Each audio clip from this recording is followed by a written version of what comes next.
I want us to listen to President Ruto speaking in Arusha on whatever he has said about what we call collaboration in East Africa.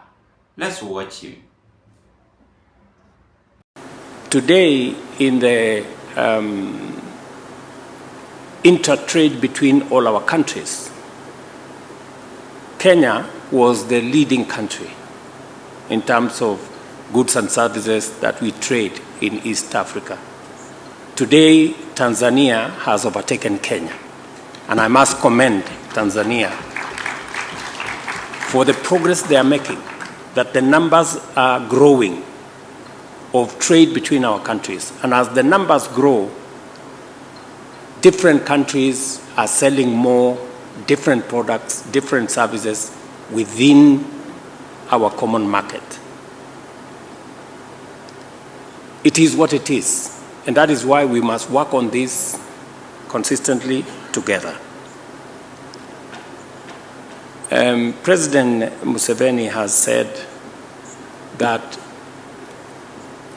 we are not in this community because we love one another. It's good to love one another. It's a good thing.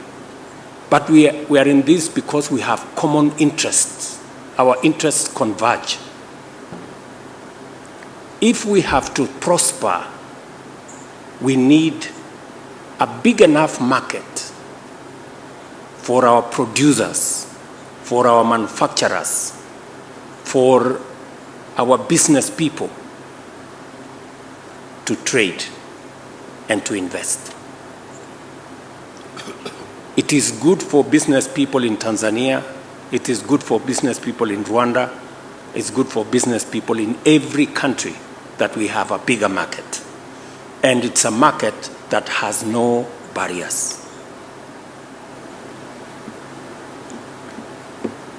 You told us, Mzee, that this is also important because of what you have called strategic security. And that takes me to the question that I have been asked by the Secretary General, the security of our region. We all know that it is not possible to invest or to attract investment. It is not possible to do business. It is not possible to invest unless there is peace, security, and stability. It's not possible. And that is why it is and must be our collective effort to keep our region peaceful and to invest in the security and stability of our region. It is the reason why Kenya is invested in working with South Sudan at the request of President Salva Kiir, when he requested me to provide a forum and a platform and a mechanism for the people of South Sudan to talk amongst themselves. Kenya was ready and willing and available to do that. And there is tremendous progress that has been made in the discussions between the different actors in South Sudan.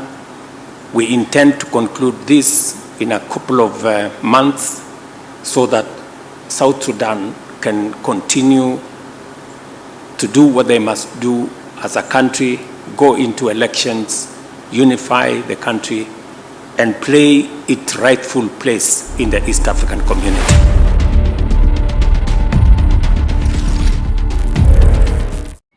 Now, Kenyans, I think William Ruto is totally confused. He's giving Tanzania credit, yet his country is sinking and have failed. And that is the reality.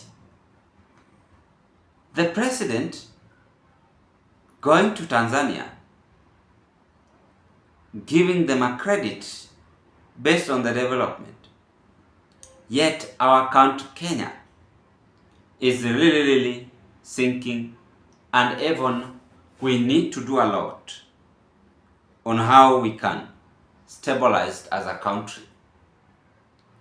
When we talk about infrastructure, what have Ruto done based on the infrastructure? When we talk about industrialization, what have Ruto done based on the industrialization? When we talk about job creation, what have Ruto done based on the jobs creation? I don't want to talk lies here, but this is a total shame as Ruto embarrassed himself live on a camera. And we must be aware that he's the one now lying to the people. Ruto cannot just say that Tanzania is okay. Tanzania is okay. What about his country Kenya? Yani ni kama nyani haoni kundule. Nyani haoni kundule.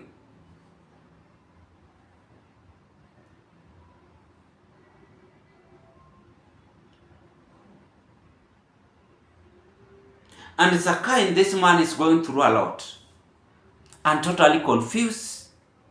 He can't now stand firm as the head of state and say, Kenyans, we want to do this and that.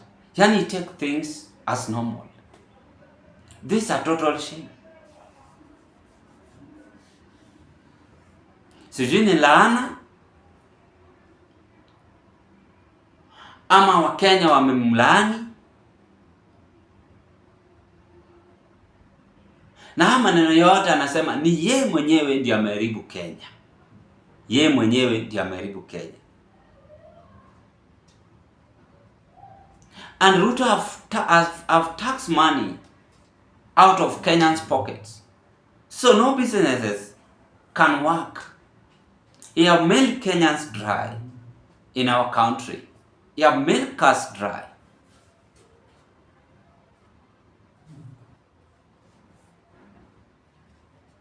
Hata Samia Suluhu ni mwanamke mwenye anajaribu kushinda hata yeye sai. Na nilizidi kuambia Samia Suluhu kama hata ashindwa kufollow Magufuli's footstep, then ataharibu Tanzania.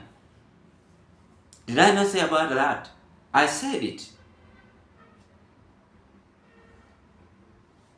And now, time has come for Kenyans to be embarrassed both locally and internationally. What a shame to our leaders. That is the head of state giving Tanzania credit. Sisi tuko nadhani ndio tunataka kupeana credit. And the best of Kenyans we can only achieve is the impeachment and campaigns where other countries are growing quietly. Is the impeachment and campaign while other countries are growing quietly.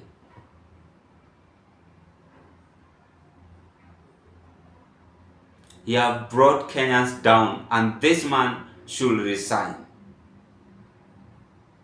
He keep on blaming Uhuru. Uhuru is not now in the government. It is you. Take this country to the next level.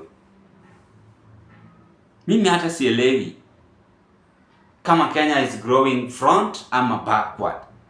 Mimi hata nashindwa, but what I'm seeing, according to me, there's nothing being done in this government tangible. We are just growing backward. You can't get out from the country. And I told you, Ruto rushed to Arusha. Nilimwambia nini anaenda kuleta impact ya muhimu. Hakuna kukaa kwa media na kusema credit Uganda, Tanzania. Lakini hakuna kitu ya maana amefanya. This is not normal. And he knows that he's hurting Kenyans. All other presidents install pride even if things were not okay. They installed their pride. And looked so much confused and disturbed. That is the head of state. Look so much confused and disturbed. You must think before you vote 27. William Ruto, your president, ama our president, ametoka nchi, ameenda Arusha kupeana Tanzania credit on their development. Huku Kenya tunaguza milima, tuna endorse AUC, tunafanya campaign na tunafanya mambo inaitwa impeachment motion na abduction na killing. Hiyo tu ndio William Ruto's administration can do. Ndio maana clergy wamesema ni maovu tupu. Mnaniona mimi niliwaambia, nikawaambia Tanzania itashinda Kenya huku mbeleni.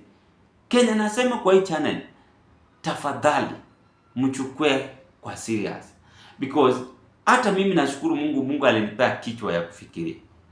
I wish hata ningekuwa rais, kuna vitu zingine singefanya. Sisi sote ni wanadamu. How can we involve? Imagine getting out from my country, going to give another country credit. In fact, ningesema Kenya tumefanya hii na hii than exposing myself. Ruto is exposing his failure in social media. What are your take, ladies and gentlemen? Let's meet on another political discussion. Bye bye.